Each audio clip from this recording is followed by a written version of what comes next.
গতকাল মিরপুর ১০-এর ওভারব্রিজের উপরের একটি দৃশ্য আমি ক্যামেরা বন্দি করেছিলাম, যা আমাকে বারবার আসলে ভাবাচ্ছে জীবনটা কত রকম বৈচিত্র্যময় হতে পারে। ভিডিওটির শেষে আপনাদের সাথে শেয়ার করব।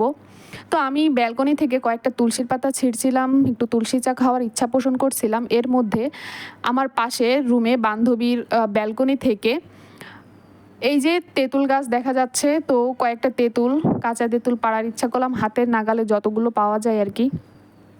তো বেশ কয়েকটা তেঁতুলে আমি খুব যুদ্ধ করে বলতে পারেন পারতে পেরেছিলাম। তো এটা দিয়ে আসলে কী রেসিপি করব জানি না, তবে তেঁতুলের গুণাগুণ সম্পর্কে আপনাদের সাথে শেয়ার করব নেক্সট যেদিন এই তেঁতুলগুলো দিয়ে একটি আচারের রেসিপি করব। এর মধ্যে আমার তুলসী চাও রেডি। তো চলুন ভিডিওটি আপনাদের সাথে শেয়ার করি।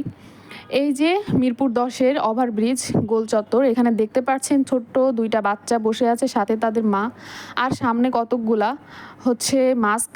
তো এই ছোট দুটো বাচ্চা দেখলাম যে মাস্কগুলো বিক্রি করতেছে। তো আমি তাদেরকে বললাম, তুমি কি এখানে প্রতিদিনই বসো? তারা বলল যে হ্যাঁ, আমরা প্রতিদিনই বসি। তো ভাবলাম আমার আর আপনার বাড়িতে বেড়ে ওঠা ছোট বাচ্চাদের কথা একবার ভাবুন তো, তারা কতটা আদর যত্নে হেসে খেলে বড় হয়। এরা জীবন সংগ্রাম কি বুঝেই না, আর এতটুকু বয়সে এরা বুঝে যাচ্ছে যে টাকা দিয়ে মাস্ক বিক্রি করলে তাদের হয়তো দুইটা খাবার জুটবে। এই দৃশ্যগুলো আসলে ব্যাখ্যা করা যায় না।